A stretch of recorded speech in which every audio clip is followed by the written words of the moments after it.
గురువుగారు ఇక తదుపరి రాశి సింహరాశి. సింహరాశి వారికి ఏ విధంగా ఉందండి ఈ మాసం? సింహరాశి వారికి ఈ జూన్ మాసం అంతా కూడా మిశ్రమ ఫలితాలు గోచరిస్తున్నప్పటికీ కొంచెం అనుకూలవంతముగా ముందుకు వెళ్ళేటువంటి పరిస్థితులు తెలుస్తూ ఉన్నాయి. వాటిని అధిగమించి ఏదో రకంగా ప్రయత్నాలు చేసుకొని ముందుకు వెళతారు. అన్ని రంగాల వారికి పరిస్థితులు కొంచెము అంతంత మాత్రముగానే ఉంటాయి. చాలా బాగుంది అని చెప్పటానికి ఉండదు. ఏదో అనుకూలంగా చేసుకుంటారు. వీళ్లకు కుటుంబ పెద్దల యొక్క ఆరోగ్య విషయములో జాగ్రత్తలు తీసుకోవాల్సినటువంటి అవసరము ఏర్పడవచ్చును అనేటువంటిది ఒకటి. అలాగే ఆర్థిక పరిస్థితి అనేటువంటిది యథావిధిగా రావాల్సింది వస్తుంది తప్ప ఎక్కువ శాతం వస్తుంది అని అనడానికి ఉండదు. అలాగని కొంచెం అధికమైనటువంటి ఖర్చులు చేయాల్సినటువంటి పరిస్థితి ఏర్పడుతుంది. రాలేదే అని అనుకొని ఖర్చు పెట్టకుండా ఉండటానికి ఉండదు కదా. కనుక ఖర్చు పెట్టాల్సి వస్తుంది అన్నమాట. కాస్త ఇంట్లో గందరగోళముగా, అంటే ఏది సక్రమముగా లేదు, ఏది సరిగ్గా జరగడం లేదు, ఏ పని అవడం లేదు అని మానసికమైనటువంటి ఆందోళనలకు గురి అయ్యి ఏదో జరుగుతాయి లేని ఒకరినొకరు అనుకుని ఏదో చిన్నపాటి ఇది జరిగేటువంటి పరిస్థితి ఉంది. ఉద్యోగస్తులు అధికారులతో చాలా అప్రమత్తముగా ఉండాల్సినటువంటి అవసరము ఉన్నది. ఎందుకంటే వీళ్ళు ఏది చేసినా ఉద్యోగస్తులకు కొంచెం నచ్చకపోవచ్చు. ఎప్పుడూ లేనిది వీళ్ళు మనల్ని అంటున్నారు ఎందుకు అనేటువంటి భావన కలగవచ్చును.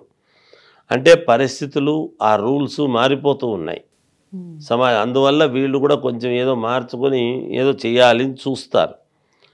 అలాగే గృహమున కానీ ఉద్యోగమున కానీ స్థాన చలనాలు అనేటువంటివి తప్పవు. అంటే ఇల్లు మారటాలు లేదా ఉద్యోగము చేసుకునేటువంటి వాళ్ళు వేరే ఊరికి వెళ్ళిపోవటం, ఉన్నట్టుండి మార్చారు ఏమిటి నన్ను అని అడిగితే కూడా సమాధానాలు ఏమీ ఉండవు. నీకు నచ్చితే పో, అక్కడ పోయి ఉద్యోగం చేయలేకపోతే లేదు, అవసరం లేదంటే వద్దంటే తీసేస్తారేమో అనేటువంటి భయంతో తప్పనిసరి విధి లేని పక్షంలో వెళ్ళాల్సినటువంటి ఇది వస్తుంది. అంతేకాకుండా ఇతరుల విషయాలలో జోక్యం చేసుకొని అనవసరముగా మాటలు పడేటువంటి పరిస్థితి ఏర్పడే అవకాశం ఉంది. కాబట్టి వీళ్ళు ఇతరుల విషయాలలో జోక్యం చేసుకోకుండా ఉంటే మంచిది స్పష్టముగా అనేటువంటిది తెలియజేస్తున్నాను. నూతన వ్యాపారాలు చేసుకోవడానికి కావాల్సినటువంటి పెట్టుబడులు వీళ్ళకి అందుతాయి. ఎవరో తెచ్చిస్తారు. నూతన వ్యాపారాలు చేసుకోవడానికి కావాల్సినటువంటి పెట్టుబడులు అయితే వీళ్ళకు సమయానికి చేతికి డబ్బు అందుతుంది. పెట్టడానికి చూస్తారు, పెడతారు, ప్రయత్నాలు చేసుకుంటారు.